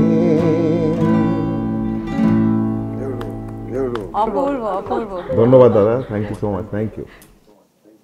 রূপঙ্কর দা, মানে দেখো, সঙ্গীত জগতে যদি কথা বলতে যাই, অনেক নামই উঠে আসে, বাঙালি অনেক সঙ্গীত শিল্পীদের কথাই আসে, কিন্তু আমি একটা ওই ফেজটার কথা বলছি যখন আমরা অঞ্জন দত্তকে পেয়েছিলাম, আমরা কবি সুমনকে পেয়েছিলাম, নচিকেতাকে পেয়েছিলাম, এর পরে তোমরা তখন উঠছো আর কি, মানে তুমি, রাঘব দা, লোপামুদ্রাদি, তো ওই ফেজটাও কিন্তু আরো একটা স্বর্ণযুগই বলা হয়, বলে না লোক, তুমি বললে কথাটা বলো। স্বর্ণযুগ ওই যুগটাকে বলে না, তুমি বললে স্বর্ণযুগ বলে না। Thank you so much. না, এইখানে হয়তো আমার একটা বক্তব্য, এই যে বলা হয় সবসময় স্বর্ণযুগের অবসান ঘটেছে, স্বর্ণযুগ আর নেই, স্বর্ণযুগ তো ফিরে এলো, আইসিআইসিআই ব্যাংক নিয়ে আসছে, আমরা কিন্তু বিশ্বাস করি ব্যক্তিগত, এই যে স্বর্ণযুগ ফিরে এলো, স্বর্ণযুগের কিন্তু না, তার ধারাবাহিকতা কিন্তু চলে আসছে এবং সেটা কিন্তু তোমাদের হাত ধরেই। তো সেই জায়গা থেকে তুমি তুমি তুমি কি মনে করো, এটা শুনবো। মানে তুমি কি বলছো, প্রশ্নটা কি আমাদের যুগটা স্বর্ণযুগ ছিল কি না? হ্যাঁ, নাকি তোমার মনে হয় স্বর্ণযুগে অবসান স্বর্ণযুগ, অনেক আগেই সঙ্গীতের দেখো জায়গা? স্বর্ণযুগ কিনা জানি না, কিন্তু আমাদের যে সময়টা মানে এরকম ভাবার কিছু নেই, আমরা শেষ হয়ে গেছি কিন্তু, হ্যাঁ মানে still long way to go আর কি, অনেকটা পথ যেতে হবে আমাদের। তো দেখো 95 থেকে আমাদের, তুমি বল লোপাদির কথা বলো, রাঘব আমার একটু পরে, লোপাদি আমার এক বছরের সিনিয়র, রাঘব একটু পরে, মনোময় একটু পরে, ক্যাকটাস আর লোপাদি ওরা একটু সিনিয়র আমার থেকে 1 বছরের। তো যাই হোক, এই সময়টা যেটাই বলো না কেন, সেই সময়টা যেটা একটা খুব বড় ব্যাপার ছিল সেটা হচ্ছে রেডিও স্টেশন। হ্যাঁ, রেডিও স্টেশন। আমাদের গান কিন্তু জনপ্রিয় হয়েছে রেডিওতে, গানগুলো বাজতো বলে। বাংলা বেসিক গান, আমি তো ছবির গানে অনেক পরে 2005-06 আমি ছবির গানে সুযোগ পেয়েছি। মানে তার আগে কিছু ছবিতে গান গেয়েছি, কিন্তু সেই ছবিগুলো সব সেকেন্ড গ্রেড ছবি, সেই ছবি পৌঁছতো না লোকের কাছে। কিন্তু যে ধরো খুব বড় প্রোডাকশন হাউসের যখন ছবি, সেই ছবিগুলো 2004-এর আগে আমি কোনোদিন গাইনি। কিন্তু 95 থেকে 2004 আমি যে সাস্টেন করেছি, আমি যে গান বাজনা করে এসেছি, সেগুলো তো আমার বেসিক বাংলা গানের জন্যে। এবং সেই গানগুলো জনপ্রিয় হয়েছে। তখন প্রথমত ছিল চারিদিকে দোকান ছিল, লোকের একটা ক্যাসেট কেনা, আমি যখন শুরু করেছি তখন ক্যাসেট কনসেপ্ট চলে এসছে। তো ক্যাসেট কেনার একটা প্রবণতা ছিল, সে হাতিবাগানে হোক, গড়িহাট মার্কেটে হোক, শিয়ালদা ব্রিজের তলায় হোক। আমরা নিজেরা, আমাদের যখন অ্যালবাম রিলিজ হতো, আমরা নিজেরা আমার অভিজ্ঞতা আছে, আমি হাতিবাগানে ঘুরতাম দোকানে গিয়ে, আমার প্রথম অ্যালবাম বেরিয়েছে, গিয়ে বলতাম, আচ্ছা দাদা রূপঙ্করের ক্যাসেটটা কেমন চলছে, আমিই বলছি কিন্তু। তো লোকরা, কে রূপঙ্কর চিনি না তো রূপঙ্করকে, আরে দেখুন না খুব ভালো গান গেয়েছে, একটা খুব ভালো অ্যালবাম বেরিয়েছে, আপনি রাখুন। তাই আনবো তো, এইরকম পাবলিসিটি করতাম আমরা। আমাদের প্রমোশন তো তখন ডিজিটাল হতো, ডিজিটালি প্রমোশন ছিল না। খবরের কাগজে একটা বিজ্ঞাপন বেরোতো আনন্দবাজারে, সেই বিজ্ঞাপন থেকে কোম্পানির শেষ হয়ে যেত আর কি। তো সেই বিজ্ঞাপনটা একবার হতো, একটুখানি লোকজন দেখতো, তারপর এই দোকানে যাওয়া, ওই দোকানে ছোটা, এবার একটা শো পাওয়া, কনসার্ট পাওয়া, সেখানে গিয়ে একটা ওই অ্যালবাম থেকে একটা গানের রিকোয়েস্ট, মানে আমি বুঝলাম যে হ্যাঁ, লোকে একটু একটু করে গান শোনা শুরু করেছে। আমি একটা কথা বলি, হয় কি এই গান, ওরা যে গান গাইছি, আমরা যারা শ্রোতা আছি, আমি গানের সাথে দীর্ঘদিন সাথে গায়ক গায়িকার সাথে যুক্ত থাকি, আমি থাকি সবসময়। ওরা যারা গান গায়, তাদের যে গান গাওয়ার যে ভঙ্গিমাটা বা গান গাওয়ার যে সুরটা, যে লয়টা, যে তালটা, যে কথা, এগুলো এত সুন্দরভাবে সাজানো থাকে। আমার বেশ মনে আছে একবার আমার মান্নাদা বলছিল যে পুলক কত ট্যালেন্টেড বোঝা যায়, মানে বলছে আমরা আউটরাম ঘাটে মান্নাদার পুলকদা একটা গাড়িতে বসে গল্প করছিল, বাদাম খাচ্ছিল আউটরাম ঘাটে। বললে এত সুন্দর পরিবেশ, গান ওখানে একটা গান লিখলো, ওইখানে বসে পুলকদা, এই কুলে আমি ওই কুলে তুমি। এই যে গান গাওয়ার যে একটা, এই যে লেখা, এই লেখা বললো পরের দিন সকালেই আমাদের সুর করতে হলো। বললো আমি আর পুলক যাচ্ছি বোম্বেতে প্লেনে করে, 40,000 ফিট উপর দিয়ে প্লেনে যাচ্ছি, ও চাঁদ সামনে রাখো জোছনাকে, ওখানে বলতে হলো না, উনি লিখে নিল পুলকদা। এই যে প্রতিভার যে বিকাশ ঘটিয়েছিল বিভিন্ন গানের মধ্যে দিয়ে, বা এই যে সুরের যে একটা লয়, আমরা যে আনন্দ উপভোগ করতাম, যে আমি বলছি রূপঙ্কর গান গায়, তো আমরাও ওইসব গানগুলো আমরা গাই। সুব্রতদা আমি একটা কথা বলি, একটা ছোট্ট কথা বলি, এখনো কিন্তু অনেক প্রতিভা রয়েছে, প্রচুর ভালো কাজ হচ্ছে। কিন্তু কি জানেন তো, আমার যেটা মনে হচ্ছে যে সবই হচ্ছে, কিন্তু আমরা না আরেকটা খুব বিষয় আমার খুব আনতে ইচ্ছে করছে এখানে, এটা আমি মানে বলা উচিত হবে কিনা জানি না। সেটা হচ্ছে, যদিও আমরা যেহেতু আইসিআইসিআই ব্যাংক এই একটা খুব অনন্য একটা উদ্যোগ নিয়েছে, আমি একটা শব্দ বলি, আমরা যে বাঙালি হিসেবে আমরা যে একটা গর্বিত জাতি, আমাদের যে একটা বাঙালিয়ানার জন্য একটা গর্ব রয়েছে, সেটা আমরা কিছুটা ভুলতে বসেছি। ঠিকই আছে, সেটাকে আমরা কিছুটা ভুলতে বসেছি।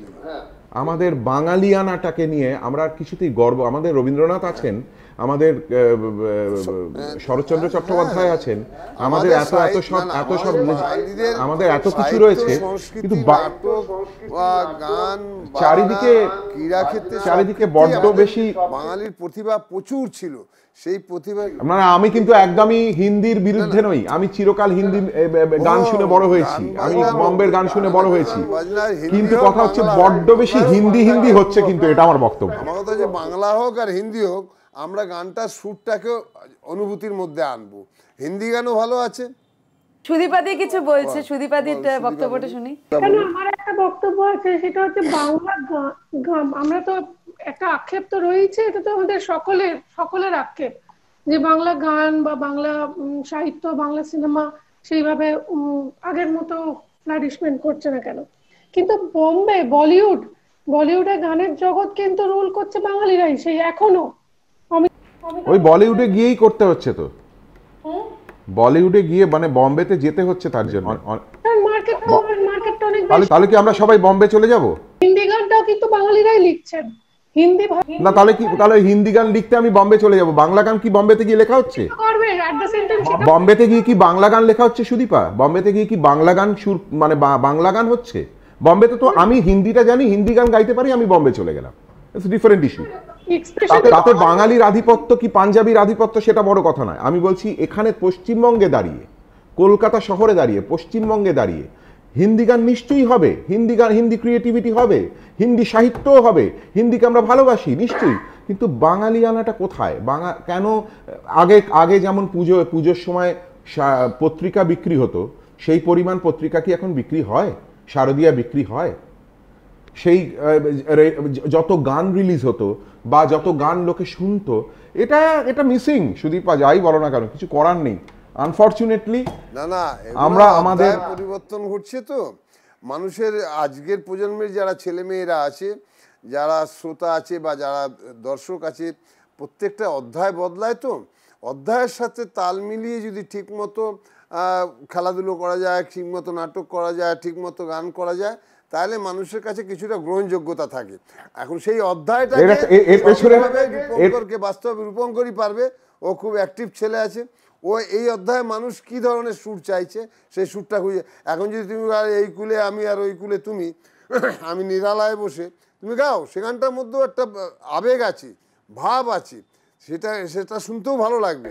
তোমাদের না, এইখানেও আমি বলবো একই কথা সুব্রত দা, আপনি যেটা বলেছিলেন যে মিডিয়াকে এগিয়ে আসতে হবে, মিডিয়াকেই এগিয়ে আসতে হবে, মিডিয়াকেই প্রমোট করতে হবে, না হলে হবে না। যেমন ফুটবলকে প্রমোট করতে হবে, তেমনি বাংলা সংস্কৃতিকেও প্রমোট করতে হবে, প্রমোট অনেক বেশি করে করতে হবে। সুদীপাদির আরো একটা বক্তব্য আছে, শুনবো, কিন্তু তারপরে মানে আড্ডা তো পুরো জমে গেছে, এটা পুরো একেবারে হিটেড আর্গুমেন্ট আর কি। সুদীপাদি বলো, আমার কিরকম মনে হচ্ছে এটা ওই অন্য চ্যানেলের কথা মনে পড়ছে, যেখানে এটা জাস্ট চিৎকারটা লাউড।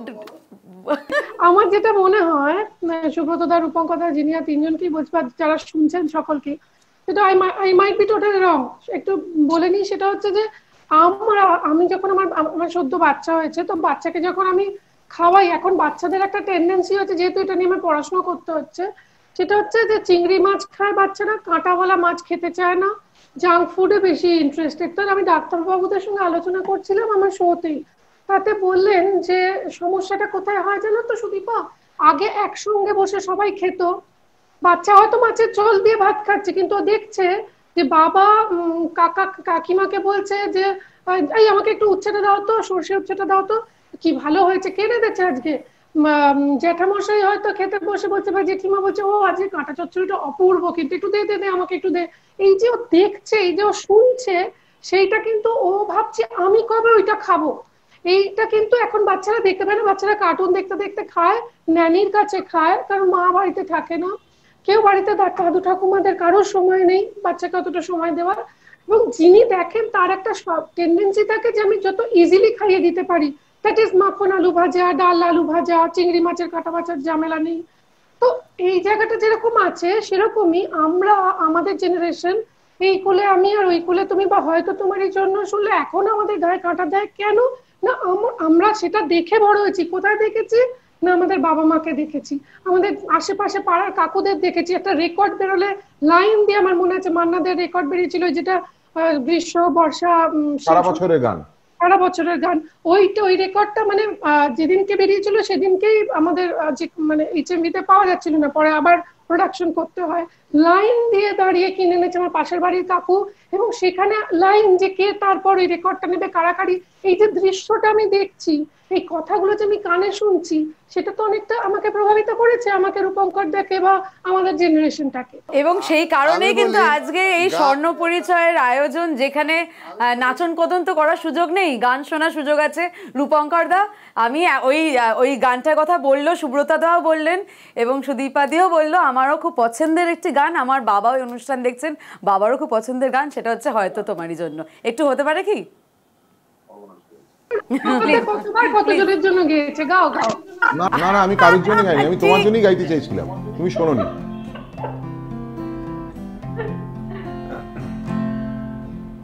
হয়তো তোমারই জন্য হয়েছি প্রেমে যে বন্য, জানি তুমি অনন্য, আশার হাত বাড়াই। যদি কখনো একান্তে চেয়েছি তোমায় জানতে, শুরু থেকে শেষ প্রান্তে ছুটে ছুটে গেছি তাই। হয়তো তোমারই জন্য হয়েছি প্রেমে যে বন্য, জানি তুমি অনন্য, আশার হাত বাড়াই। প্রেমের গান, হ্যাঁ, এখন ভরপুর প্রেম হঠাৎ জেগে উঠলো আমার মনে, তাই আমি সবাইকে একটু করে জিজ্ঞেস করবো, একটু অফ ট্র্যাক যাচ্ছি, এটা আমার লিস্টে ছিল না প্রশ্ন, সেটা হচ্ছে যদি প্রেমই বলা হয়, সুদীপাদি তোমাকে জিজ্ঞেস করব, প্রথম প্রেম না না না, তো বলো। প্রেম মেয়েদের আগে জাগে, প্রেম মেয়েদের প্রথমে আসে। আমি সুব্রতদার কাছে যাবো এই প্রশ্নটা নিয়ে, কিন্তু সুদীপাদিকে আমি জিজ্ঞেস করতে চাই, যে সবাই জানতে চায় যে তোমার প্রথম প্রেম কি মানে কোনো ব্যক্তি বিশেষ, নাকি রান্নাও প্রেম ছোটবেলা থেকেই? এটা একটু জানতে চাই, কারণ একটু বলি তার আগে যে এটা অনেকবারই তোমার উদ্দেশ্যে বলার চেষ্টা করেছি, সেটা হচ্ছে এই একটি রান্নাঘরে এই অনুষ্ঠান কিন্তু একটা কাল্ট শো, আর কোথাটা গিয়ে কিন্তু একটা মানে বিশ্বস্তরে আর কি একটা জায়গা বানিয়েছে, এবং যারা বাইরে থাকেন তারাও কিন্তু বাড়ির রান্না কি হয় সেই সমস্ত রেসিপিস মানে তারাও কিন্তু এই শোয়ের মাধ্যমেই, তোমার মাধ্যমেই কিন্তু তারা জানতে পান, এবং সেই জায়গা থেকে এই শো তোমাকে অনেক কিছু দিয়েছে এবং বাংলাকেও অনেক কিছু দিয়েছে। তুমি বলো এবার তোমার এই প্রেমের কথা। প্রেম দেখো, প্রেম একবারই এসেছিল নীরবে আমি বলতে পারবো না, প্রেম অনেকবার হয়েছে, অনেক কিছুর সাথে হয়েছে। আমার প্রথম প্রেম সেই অর্থে অনেস্টলি যদি বলতে হয়, সত্যিকারের মন থেকে বলতে হয়, দ্যাট ইজ স্বামী বিবেকানন্দ। এত সুন্দর দেখতে, এত সুন্দর কথাবার্তা। ছোটবেলায় আমি তো জানতাম, মানে একদম ছোটবেলায় আমরা যে পরিবেশে বড় হয়েছি, দাদারা সবাই রামকৃষ্ণ মিশনে পড়তেন এবং ওরা প্রাইজ পেত, ওই সমস্ত বইগুলো আমাকে এসে দিত, আমি পড়তাম। আর আমি জানতাম না যে স্বামীজি নেই, মানে ওইটুকু সেন্সও ছিল আমি বড় হয়ে একেই বিয়ে করবো। তো যাই হোক, সুন্দর দেখতে একজন মানুষ, এত সুন্দর কথা বলেন, ফার্স্ট স্বামীজি, তারপর একের পর এক বিভিন্ন কিছুর সাথে প্রেম। মানে শুধুমাত্র I was a very good swimmer, আমি খুব ভালো সাঁতার কাটতাম, গঙ্গার ধারে বাড়ি তো বড়নগরে, তো আমরা সাঁতার কাটতাম। সাঁতার এখন দেখি সেটা মনে হয়, হ্যাঁ তুমি ভালো সাঁতার কাটতে তোমায় দেখে মনে হয়। আচ্ছা, এটা অন্যরকম, মানে অন্যরকম, ঠিকই বলেছে। না, সাঁতার কাটতাম, সেটা আমার প্রেম ছিল। রান্নাটা অ্যাকচুয়ালি একমাত্র যেটা আমাদের বাড়িতে না, মানে তখনকার এত এন্টারটেনমেন্ট তো ছিল না, বাড়িতে কেউ এলো মানে একটা ওই যে হই হই একটা, আজকে কি রান্না হবে, মুরগি বাড়িতে কাটা হতো, পুরোটা দেখতাম চোখের সামনে প্রসেসটা। এবং আমি দেখেছি যে আমার মামনি, মানে আমার জেঠিমা, রান্না অসম্ভব ভালো, মানে রান্নায় দ্রৌপদী বলা যেতে পারে, এবং তার শুধু রান্নার গুণ দিয়ে তিনি সারা পাড়ায় আত্মীয় স্বজন মহলে এতটা জনপ্রিয়তা পেতেন যে কি চলেই না, না না ওটা রেখে তো ওটা বৌদি রান্না করবে।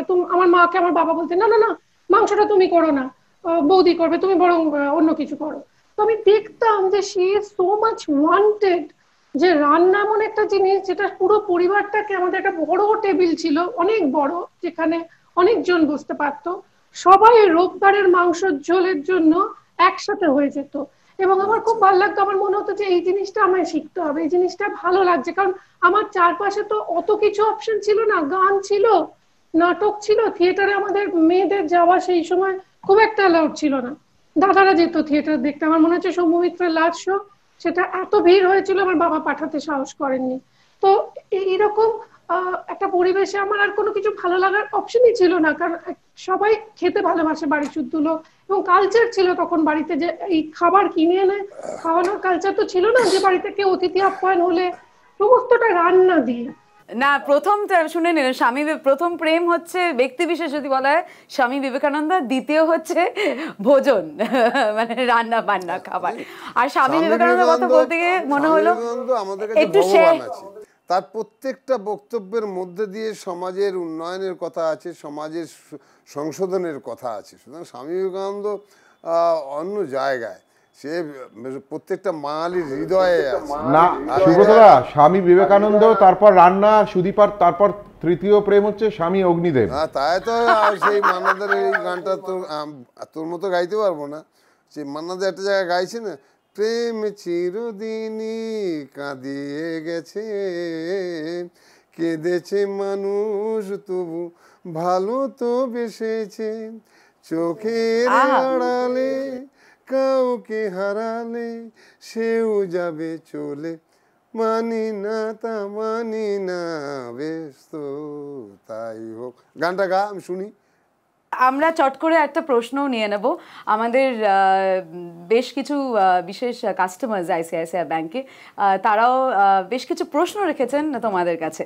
সো আগে শুনে নেব, দেখে নেব হারুন রাশিদের কাহিনী, তার স্টোরিটা এক্স্যাক্টলি কিরকম।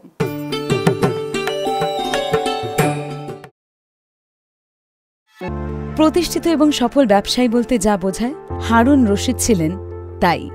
মানুষের মাথার চুল ভারতের বাইরে রপ্তানি করাই হারুনের কাজ। 2020 শুরুতে কোভিড-19 দেশ জুড়ে অর্থনীতির আকাশে কালো মেঘের ছায়া ফেলে দেয়, আর 5 জন বণিকের মতো হারুনও তার শিকার হন। রপ্তানি বন্ধ হওয়ায় ব্যবসার অচল অবস্থা তৈরি হয়। হারুনের 200 জন কর্মচারী তার পরিবার নিয়ে দিনান্তে হারুনের মুখের দিকেই তাকিয়ে থাকে। এইরকম দুরবস্থা তৈরি হলে পরিস্থিতি সামাল দিতে লোন নেওয়ার পরিকল্পনা করেন হারুন রশিদ। ঠিক এই সময় সে আইসিআইসিআই ব্যাংকের কথা জানতে পারেন। এখানে লোন নেওয়ার সহজ শর্ত তাকে মুগ্ধ করে। তিনি আইসিআইসিআই ব্যাংক থেকে লোন নিয়ে পরিস্থিতি সামলাতে সক্ষম হন।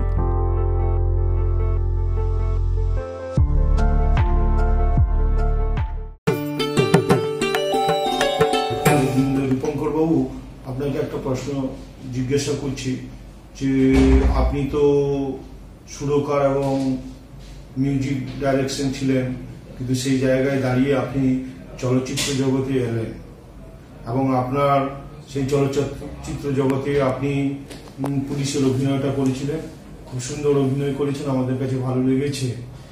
কিন্তু আপনাদের সেই সিনেমাটির নাম হচ্ছে হৃদয় ব্যোমকেশ, আপনি বই করেছেন, কিন্তু সেই জায়গায় আমাদের কোশ্চেন হচ্ছে যে আপনি একজন সুরকার, সেই জায়গায় আপনি চলচ্চিত্র জগতে এলেন, বহু চলচ্চিত্র জগতে এসছেন সুরকারও, কিন্তু আপনি যে এলেন এই জায়গাটা আপনার যে সামঞ্জস্য কিভাবে রেখে চলছেন সেটু আমাদেরকে একটু বলেন। ওকে, হারুন রশিদ, আপনাকে জানাই যে থিয়েটার করতাম আমি অনেক আগে থেকেই। 95-96 থেকে আমি একটা দলের সাথে যুক্ত ছিলাম, নান্দিপট বলে, সেখানে বিভাস চক্রবর্তীর নির্দেশনা আমি অনেক কাজ করেছি। তারপরে যেহেতু মিউজিকটা আমার প্রায়োরিটি এবং সেখানে কমিটমেন্টের জায়গা থেকে থিয়েটারে কমিটমেন্ট যেহেতু আমার কমে গেছিলো, আমি আসতে পারতাম না রিহার্সালের সময় মতো, সেই জন্য থিয়েটার থেকে দূরে সরে এসেছিলাম। তারপর বছর 7 হলো আমরা নিজের একটা দল তৈরি করেছি, সেই দলটার নাম কৃষ্টি পটুয়া। সেই দলের কাজকর্ম আমরা করছি, আমরা মিউজিক্যাল করি। আমার স্ত্রী চৈতালি, আমরা দুজনেই একসাথে ওই নান্দিপাটে অভিনয় করতাম, সেখান থেকেই আমাদের প্রথম প্রেম আর কি। আমি দুটো একসাথে জুড়ে দিলাম, ওই প্রথম প্রেমের প্রশ্ন যাতে আর না করে আর কি। ওই প্রথম প্রেম ওইখানেই, এবং ওই তারপর থিয়েটার করা, সেই কারণে অভিনয় খুব একটা নতুন কিছু নয়। বিদায় ব্যোমকেশের আগে আমি একটা শর্ট ফিল্ম করেছিলাম ইয়ের জন্য, কি বলে, দেবালয় ডিরেক্ট করেছিল, জিএর জন্য একটা কাজ করেছিলাম। সেখানেও কিন্তু দুর্ভাগ্য হচ্ছে প্রত্যেকটা ছবিতেই আমি এই পুলিশ অফিসারই হয়ে এসেছি, আমি ডিটেকটিভই হয়ে এসেছি। মানে আমাকে কয়েকজন বন্ধুবান্ধব বলছে যে আগে ইফতিকার ছিলেন না, যিনি সমস্ত ছবিতে পুলিশ হতেন, আমি নাকি পরবর্তী ইফতিকার হতে চলেছি আর কি। যেই আমাকে কোনো ছবিতে কিছু করতে বলে, অভিনয় করতে বলে, আমাকে পুলিশের চরিত্র দেয়। আই লাইক ইট, আমার খুব ভালো লাগছে পুলিশের চরিত্র করতে মাঝে মধ্যে যখন সুযোগ পাচ্ছি। কিন্তু প্রায়োরিটি আমার হারুন রশিদ, প্রায়োরিটি অবশ্যই আমার মিউজিকের সাথে হ্যাম্পার হলে কখনোই আমি অন্য কিছুই করব না। মিউজিকটা আমার কাছে সবার আগে, তারপরে যদি সময় থাকে অন্য অনেক কিছুই করতে ইচ্ছে করে। যা হয় ক্রিয়েটিভ লোক, একটু পাগলামি আছে, ছেটিয়ার লোক, একটু এদিক ওদিক অন্যান্য কাজ করতে ইচ্ছে করে, এই আর কি, আর কিছু না। মৌমিতা মাইতির পরের প্রশ্ন এবং মৌমিতা মাইতির স্টোরি একটু ছোট্ট করে আমরা দেখে নেব আগে।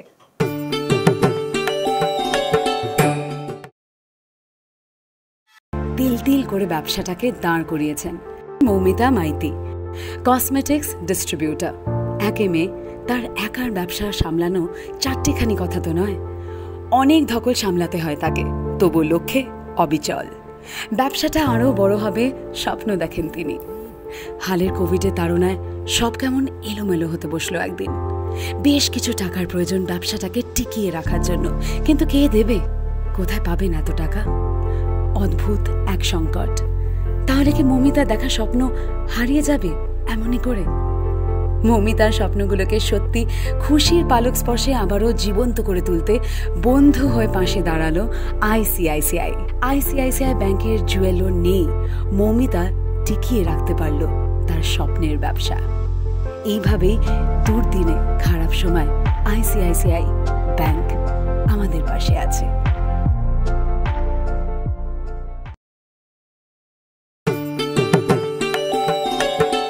সুদীপাদি, আপনার কাছে একটি মজার প্রশ্ন রাখবো। একটি বাণিজ্যিক বিজ্ঞাপনে আমরা দেখতে পাই স্বয়ং সুপ্রিয়া দেবী মানে বেনুদি আপনাকে বলছেন, সুদীপা এই নিয়ে আমার রান্নার খাতা। পরবর্তীকালে আমরা দেখেছি আপনার অত্যন্ত পপুলার অনুষ্ঠান সুদীপার রান্নাঘরেও উনি এসেছেন। তো সত্যি বেনুদি কি আপনাকে সেই রান্নার খাতা দিয়েছিলেন? আর যদি দিয়েই থাকেন তাহলে আপনার কি অনুভূতি? আপনার সেই খাতা নিয়ে রান্নার জগতে কি সাফল্য, সেটা যদি আমাদের একটু বলেন, আমরা শুনতে চাই। নমস্কার Moumita, thank you so much, এত সুন্দর একটা প্রশ্ন। বেনুদির রান্নার খাতা আছে আমার কাছে। তার বেনুদির শুধু নয়, বংশীদা যিনি মহানায়ক উত্তম কুমারের জন্য রান্নাটা মেনলি করতেন রেগুলার বেসে, বংশীদা আমি জানি না এখন আছেন কিনা, দেশে ফিরে গিয়েছেন, অনেক বৃদ্ধ বয়সে অবধি ছিলেন বেনুদির সঙ্গে। বংশীদার হাতের লেখা পর্যন্ত আমার কাছে নোট আছে। আলু ফুলকপির তরকারি, আলু ফুলকপি চিংড়ি দিয়ে, গলদা চিংড়ির মালাইকারি, বাগদা চিংড়ির মালাইকারি, চিংড়ির ঢাকাই মালাইকারি, এরকম বহু রেসিপি রয়েছে যে খাতা আমি কোনোদিনও প্রকাশিত করিনি। বেনুদি চলে যাওয়ার পরেও বিভিন্ন পত্রপত্রিকা, লিডিং নিউজ পেপার থেকে আমাকে বলা হয় যে ওই খাতাটি দেওয়ার জন্য। ওই খাতাটা আমি শুধু আমার জন্যই, ওই খাতাটা আমি কোনোদিনও কাউকে দেখাইনি, না আমার শোতে দেখিয়েছি, না কোনো পত্রপত্রিকায়, কেননা ওটা উনি আমাকে দিয়েছিলেন জাস্ট ক্যাজুয়ালি, যে মুখে বলছিলেন, মুখে রাখতে পারছিলাম না। এবং আমার কাছে ডায়েরিটা আছে, আমি দেখাবো।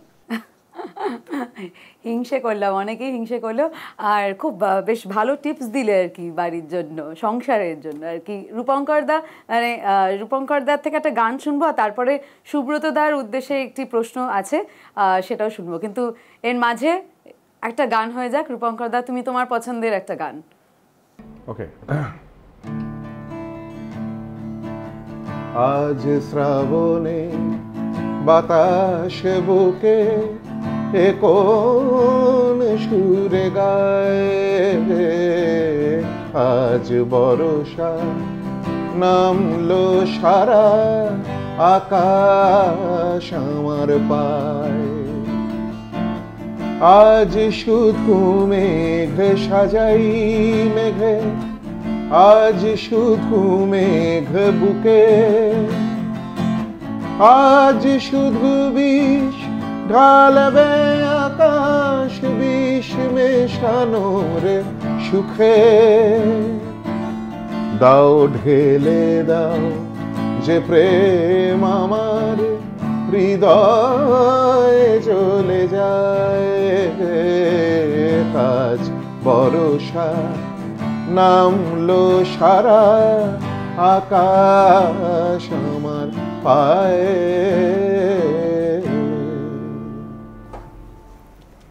অপূর্ব।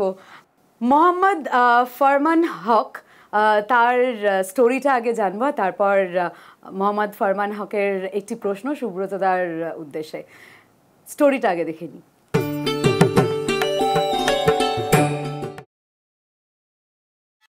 হোটেলের সুনাম অক্ষত রাখতে বদ্ধপরিকর হোটেল ব্যবসায়ী ফরমান হক। সহৃদয় ফরমান এলাকায় একজন সুপরিচিত ব্যবসায়ী। 40ঊর্ধ্ব অবিবাহিত ফরমান হক কর্মচারীদের নিজের সন্তানের মতো লালন করেন। অঞ্চলের গরিব মানুষের পাশে সদা জাগ্রত থাকেন অর্থনৈতিক এবং মানসিকভাবে। কিন্তু 2020 শুরুতে কোভিড-19 দেশ জুড়ে অর্থনীতির আকাশে কালো মেঘের ছায়া ফেলে দেয়। আর 5 জন বণিকের মতো ফারহানও তার শিকার হন। কিন্তু কোভিডের দাপটে হোটেলে গ্রাহক আসা বন্ধ হয়। হোটেলে মোট 100 জন কর্মচারীর সংসার চলে এই হোটেলের বেতনে। ঠিক এই সময় তিনি আইসিআইসিআই ব্যাংকের কথা জানতে পারেন। এখানে লোন নেওয়ার শর্ত অনেক সহজ এবং এই ব্যাংকের সুদ বছরে একবার দিতে হবে। এই খবরটা ফারহানের জীবনে অক্সিজেনের কাজ করে।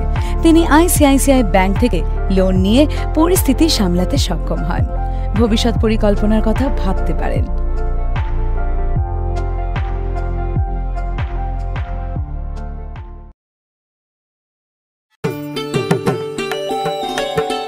নমস্কার সুব্রতবাবু। ফুটবল মহলে আপনাকে সারা জীবন মানুষ চিনেছে মোহনবাগানের ঘরের ছেলে, আপামর মোহনবাগানি। একটা সময় আপনার টপ ফর্মে আপনি ইস্টবেঙ্গলের ব্ল্যাঙ্ক চেক অবধি ফিরিয়ে দিয়েছিলেন। তো সেই ক্লাবে পরবর্তীকালে আপনি যখন কোচ হিসেবে নিযুক্ত হলেন এবং প্রথম ইস্টবেঙ্গল তাঁবুতে প্রবেশ করলেন, আপনার সেই অভিজ্ঞতাটা যদি আমাদের সঙ্গে একটু শেয়ার করেন। আমার একটাই সবার একটা প্রশ্ন যে আমি কেন ইস্টবেঙ্গল ক্লাবে গেলাম। একটা বছর গেছিলাম, 3 মাস ছিলাম ইস্টবেঙ্গলের কোচ হিসেবে।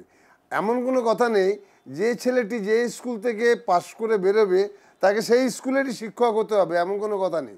শিক্ষক যে কোনো স্কুলেরই হতে পারে। আমি খেলাধুলো মোহনবাগান ক্লাবে চিরকাল করেছি, মোহনবাগানের কোচও হয়েছি, তার মানে আমি ইস্টবেঙ্গলের কোচ হতে পারবো না, এটা তো কোনো কথা নয়। আমি ইস্টবেঙ্গলের কোচ হয়েছি, আমি মোহামেডানের কোচ হয়েছি, আমি টালিগঞ্জের কোচ হয়েছি, আমি ইউনাইটেড স্পোর্টসের কোচ হয়েছি, আমি এফসিআই এর কোচ হয়েছি। এগুলো নিষ্ঠা, সাধনা, অধ্যবসায় থেকে একটা স্বীকৃতি পাওয়া যায়, সেটা আমার মধ্যে হয়তো ছিল, আমি কিছুটা পেয়েছি। আমি সব ক্লাবেই পেয়েছি, বলতে পারবে না। টালিগঞ্জ যে টালিগঞ্জ, তাকেও আমি ট্রফি দিচ্ছি ইস্টবেঙ্গলকে হারিয়ে। এসএসএস টুর্নামেন্ট আমি তাকেও দেয়া। আমি এফসিআই এর মতো টুর্নামেন্ট, এফসিআই একটা অফিস টিম, তাকে আমি মোহনবাগানকে হারিয়ে ট্রফি দিয়েছি।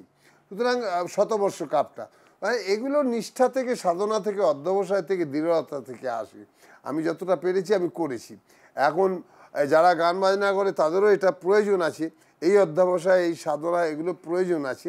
এগুলো বিভিন্ন সময় বিভিন্ন গায়ক গায়িকারা, বিভিন্ন নায়ক নায়িকারা যারা সাংস্কৃতিক দিকে, যারা সৃষ্টিশীল কাজের মধ্যে থাকে, তাদের এই অধ্যবসায়, এই সাধনাটা যদি সততার সাথে থাকে তাহলে তারা সাফল্য পায়। আমি যতটা পেয়েছি। রূপঙ্কর তো চেনে আমায়, সুদীপাও চেনে। সুদীপা চেনে না, কোনোদিন খাওয়াইনি কিছু। রূপঙ্কর দা, তোমার প্রশ্ন এবার। আচ্ছা, স্নেহা সাহার প্রশ্ন আছে রূপঙ্কর দার জন্য, কিন্তু তার আগে তার স্টোরিটা একটু দেখে নেব আমরা।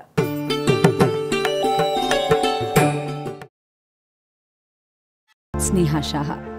অফুরন্ত আনন্দ আর খুশি সংসার ছিল স্নেহা আর অসীমের। যখনই তারা সিদ্ধান্ত নিয়েছিল তাদের দুজনের মাঝখানে তৃতীয় আরেকজনকে আগমন জানাবে, ঠিক সেই মুহূর্তেই অসীমের ক্যান্সার ধরা পড়ে।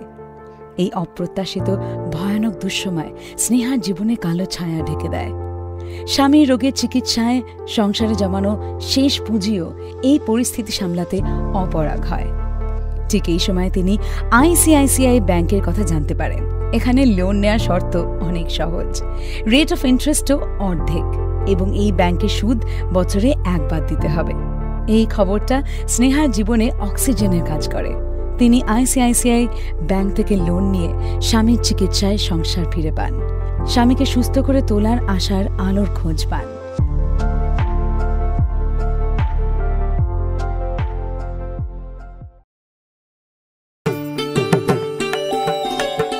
রূপঙ্কর বাবু, আরেকটি আবদার বলতে পারেন আমাদের তরফ থেকে। আপনি তো বহু গান গেয়েছেন, আপনি নিজে সুরও দিয়েছেন, তো একটা অনুরোধ আপনাকে, আপনি এমন একটি গান যদি আমাদের শোনান যেটি আপনিই সুরকার, আপনিই গীতিকার এবং আপনিই সঙ্গীত শিল্পী। ধন্যবাদ। স্নেহা সাহা, তোমার জন্য আমার লেখা, যদিও আমি একটু আগে আরেকটাও গান গেয়েছিলাম তোমার টানে সারা বেলা গানে, যেটা আমার লেখা এবং আমার সুর, আরেকটা গানে শোনাই তোমাকে। জানি আসবে তুমি ঝড় হয়ে, না জানি কত কতই আশা নিয়ে, জানি যাবে চলে ফিরে ফিরে, আমি পাশে থেকে একটু দূরে। বন্ধু দেখা হবে, বন্ধু দেখা হবে, বন্ধু দেখা হবে, বন্ধু দেখা হবে। বন্ধু হয়ে কিন্তু আইসিআইসিআই ব্যাংক পাশে দাঁড়াচ্ছে মানুষের, এবং এই সময় পোস্ট কোভিড সিচুয়েশনটা একটু অন্যরকম, নানান ক্রাইসিসের মধ্যে আছেন অনেকেই, এবং সেই কারণেই আইসিআইসিআই ব্যাংক বলছে এই গোল্ড লোন নিতে, এবং এই গোল্ড লোনের সাহায্যে কিন্তু তুমি তোমার ক্রাইসিসটাকে ওভারকাম তুমি করতে পারো। এই গোল্ড লোন যেখানে 5টি সুবিধা আমি সবসময় বলছি, যে low interest rate, no EMI loan, jewellery intact in bank locker, সঙ্গে সঙ্গে ইনস্ট্যান্ট ডিসবার্সমেন্ট আর ওভারড্রাফট ফ্যাসিলিটি। চট করে তোমাদের থেকে একটু জানবো যে এই গোল্ড স্কিম, এই গোল্ড লোনের এই স্কিমটা যে দেওয়া হচ্ছে, সুবর্ণ সুযোগ, আর রূপঙ্কর তোমার কেমন লাগলো, মানে একেবারে সাধারণ জায়গা থেকে? আমি তো নিজেই এই স্কিমটা এবার অ্যাভেল করতে চাইবো। আমি আইসিআইসিআই ব্যাংকের একজন ক্লায়েন্ট, চিরকালই আমার ব্যাংক আইসিআইসিআই ব্যাংক। তো আমি বাড়ি যাব, বাড়িতে গিয়েই বেরিয়ে পড়বো, বউকে নিয়ে চলে যাব আমার সামনের ব্রাঞ্চে, গিয়েই এটাকে অ্যাভেল করে ফেলবো। বাহ, সুদীপাদি বলো, সুদীপাদি তোমার, মানে জাস্ট জিজ্ঞেস করছি তোমার এই স্কিমটার ব্যাপারে তুমি কি বক্তব্য তোমার? আমার একটাই বক্তব্য, আমিও রূপঙ্করদার মতো দীর্ঘদিনের আইসিআইসিআই ব্যাংকের আমার অ্যাকাউন্ট, এবং প্রথমে স্যালারি অ্যাকাউন্ট, সেই আজকে প্রায় দীর্ঘ 20 বছরের ওপরে সম্পর্ক। এবং কি হয়, আমার গয়না আমি তো একটা এমন জায়গায় রাখতে চাই যেখানে আমার এখন, আমি নিজে দেখেছি একজন ভদ্রমহিলা, বেশ বয়স্ক ভদ্রমহিলা, তার ছেলে লন্ডনে রয়েছে, এবং লন্ডনে সে হঠাৎ করেই একটা দারুণ সুযোগ পেয়েছে, এক্ষুনি 25 লক্ষ টাকা দরকার, তার প্রচুর জমি জমা আছে, কিন্তু জমি জমা বিক্রি করতে যে টাইমটা, সেই টাইমে ও সুযোগটা অ্যাভেল করতে পারবে না। একমাত্র সোনা, যেটা 2 ঘন্টা 3 ঘন্টার মধ্যে টাকা নিয়ে বাড়িতে চলে আসা যায়।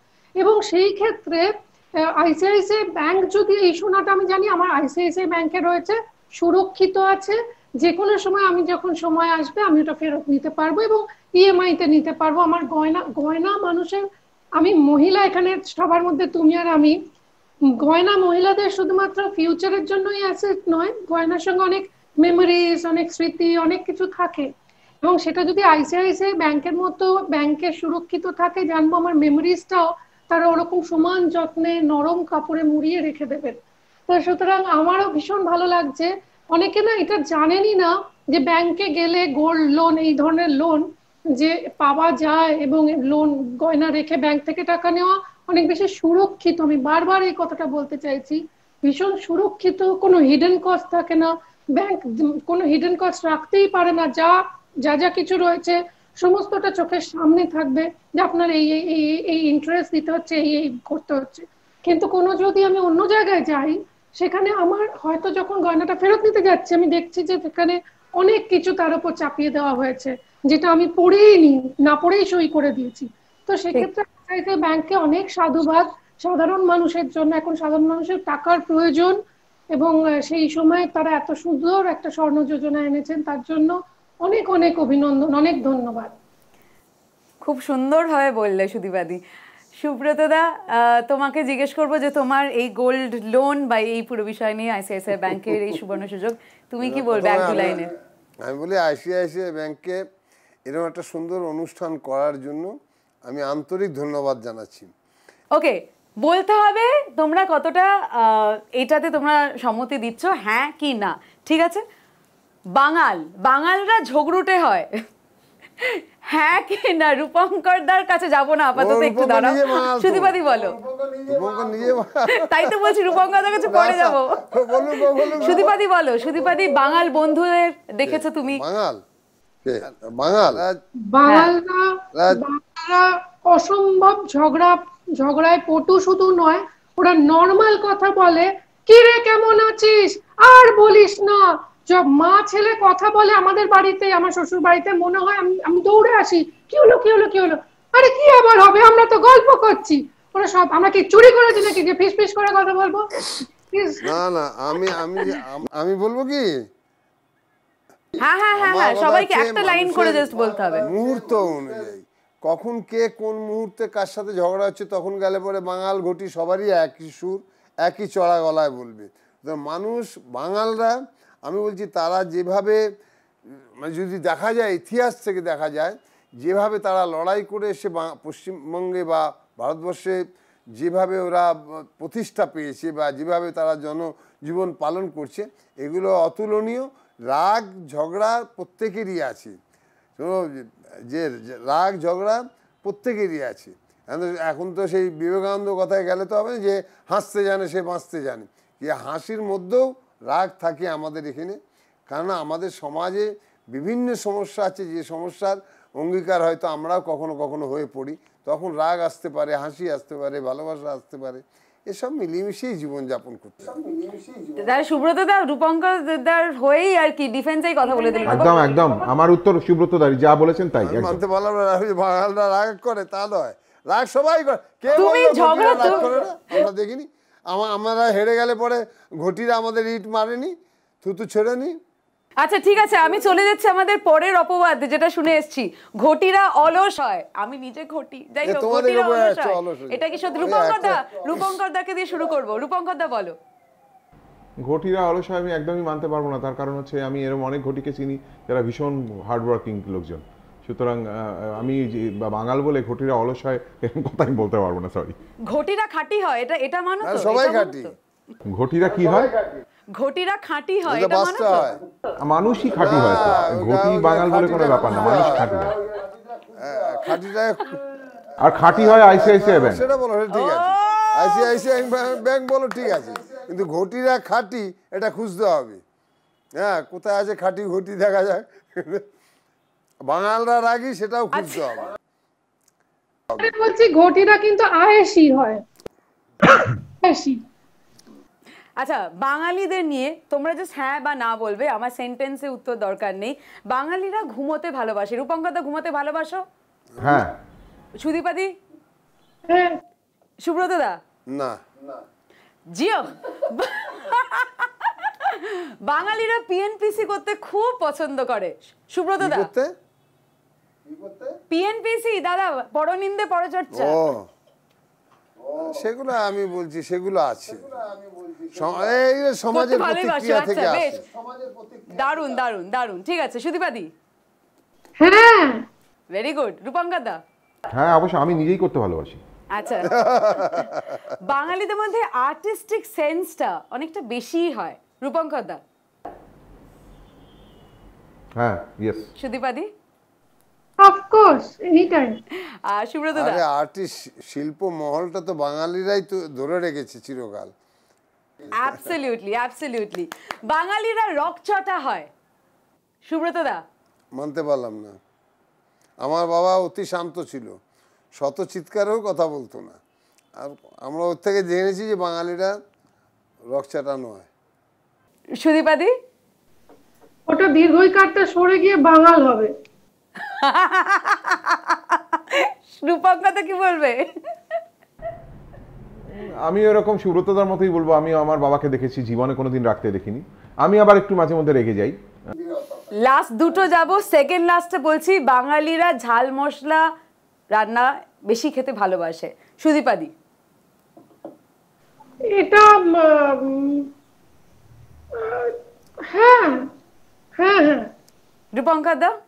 হ্যাঁ একদম। খাদ্যপ্রিয় মানুষরা এখন খুব সচেতন হয়ে গেছে তাদের স্বাস্থ্য সম্বন্ধে। তারা কোনটা খাওয়া দরকার কোনটা খাওয়া দরকার না জানে। বেশি মশলা এরা খাবে না। আর আজকালকার ছেলেমেয়েরা তাদের স্বাস্থ্য রক্ষার, স্বাস্থ্যের সৌন্দর্য বজায় রাখার যে পদ্ধতি, তার মধ্যে মশলাপাতি, ঝাল, অহেতুক বেশি খাওয়া এগুলো নেই, ওরা সেগুলো পছন্দ করে না, আমি নাই বলছি। আচ্ছা, নাই বোঝা। সাহেবকে দেখো, আপনারা এখন এই প্রজন্মের অনেকে ইন্সপায়ার্ড, যেভাবে ও শরীর চর্চা করছে। লাস্ট প্রশ্ন আমার, বাঙালিরা তাদের বউকে বেশি ভয় পায়। সুব্রত দা, তোমাকে দিয়ে শুরু করবো, বলো। বউকে ভয় পাওয়ার কারণ নেই তো, ভয় পেতে এই দেখো প্রথমে তুমি ভয় পেয়ে গেলে এই প্রশ্নটাই, তুমি একটু ঠিক করে বলো। এইটা আসবে কেন? ভয়, স্বামী স্ত্রীর মধ্যে ভয় ভীতি ঢুকবে কেন? পরস্পর সুব্রত দা, আবার বলছি, জাস্ট তোমাকে বলতে হবে তুমি ভয় পাও কি পাও না। মেয়েরা একটু খুশি হয়, হ্যাঁ ভয় পাই, ঠিক আছে। সুব্রত দা বলে দিয়েছে হ্যাঁ। রূপঙ্কর দা? আমি ভয় পাই না, আমার she is my best friend রাখি, অ্যাকচুয়ালি আমার সবচেয়ে প্রিয় বন্ধু। আমি ভয় একদমই পাই না, ও আমায় ভয় পায় না, আমি ভয় পাই না। আর সুদীপাদি, তুমি বলো তোমার অভিজ্ঞতা থেকে কি মনে হয়, অগ্নিদেব দা ভয় পায়? না, অগ্নিদেবতাকে আমি ভয় পাই, সারা ইন্ডাস্ট্রি জানে। কিন্তু আমি দেখেছি আমার বাপের বাড়ি যেহেতু ঘটি, মানে দেশি ঘটিরা কিন্তু বউদের ভীষণ তুষ্ট করে চলে, ভীষণ খুশি করে চলতে ভালোবাসে। বাইরে যাই করুক না কেন, বাড়িতে এসে কিন্তু দেয়ার ভেজা বেড়াল, এবং বউকে ভীষণ যত্ন করে ভালোবাসে, মানে শো অফ আছে। কিন্তু বাঙালদের মনে ভালোবাসা আছে, তো আমার দেখানোর কি দরকার, এরকম আর কি একটা ব্যাপার। এটা দেখেছি আমি বাঙাল ঘটির মধ্যে, এটা আমার দারুণ দারুণ দারুণ হতো। সবাই খুব ভালো বলেছো, খেলেছো, হাততালি নিজেদের জন্য। আর যাওয়ার আগে, শেষ করার আগে একটা জমাটিয়া গান শুনবো, সেটা ভোকারটাও হতে পারে, বা সেটা রূপঙ্কর দা তোমার নিজের পছন্দের কোনো গান হতে পারে। শুরু করে আমি শিশি বাজারি মান্না নাকি? এক স্বপ্নতে যত্ন, এক স্বপ্নতে চুরমা, আজ দিনটা গেল বেশ, কাল হয়তো বাছার খাট। এ গোলমেলে চলায় জীবন কাকেই বা সামলায়, আমি তুমিও তারায় জীবন ঘুড়ি কেটে যায়। ভো কাটটা তোমার ভালোবাসা, ভো কাটটা জমানো অভিলাষা, ভো কাটটা সুখী সুখী বাঁচা, ভো কাটটা বাঁচার কামনায়, ভো কাটটা বাঁচার কামনায়, ভো কাটটা বাঁচার কামনায়। আগামী দিনে আমরা আরও ভালোভাবে বাঁচবো, এবং সেই আশা করে সেই কামনায় রাখছি। আইসিআইসিআই ব্যাংক এই সময়, এই দুর্দিনে মানুষের পাশে দাঁড়াচ্ছে, এই গোল্ড লোন স্কিম নিয়ে এসছে তারা, তাদেরকে অনেক অনেক ধন্যবাদ আমার তরফ থেকে। আমি জিনিয়া তোমাদেরকে বলবো, ধন্যবাদ জানাবো। আমি খুব মজা পেয়েছি, আমার খুব আনন্দ পেয়েছি। প্রথমের দিকে বেশ একেবারে হিটেড আপ কনভারসেশন, আর্গুমেন্ট চললো, আর শেষের দিকে মজা হলো। মা আসছেন আগামী দিনে, নিশ্চয়ই মা সব ঠিক করে দেবেন। নমস্কার সবাইকে। দারুণ অনুষ্ঠান হলো, একেবারে জমে গেল। আর এবার কিন্তু মানে অনুষ্ঠানের শেষে যেহেতু চলে এসেছি, এবার ভোট অফ থ্যাঙ্কসের জন্য আমি আইসিআইসিআই ব্যাংকের তরফ থেকে মিস্টার প্রদীপ দাস, রিজিওনাল হেডকে ডেকে নেব। Mister Pradip Das. Thank you, Jinia. I think it is a very fantastic evening. Last 1.5 hours, although I am not a Bengali, but I thoroughly enjoyed Bengali food, music and football. From the team ICICI Bank, I thank you, all of you, to be part of this evening, and I hope you like this event. In case of any feedback, please write to us, and for any kind of product, including jewel loan, you can visit our branch. We will be happy to serve you. Have a very happy weekend. Thank you so much. সবাই খুব ভালো থাকবেন। ঠিক যেরকম আমাদের অতিথিরা বললেন যে হ্যাঁ, মা আসছেন, মা নিশ্চয়ই সব ঠিক করে দেবে। আমাদের আজকে এই স্বর্ণ পরিচয় অনুষ্ঠান আপনাদের কেমন লাগলো সেটাও কিন্তু জানাবেন, অপেক্ষায় থাকবো। আমি আরজে জিনিয়া আজকের মতো বিদায় নিচ্ছি। নমস্কার।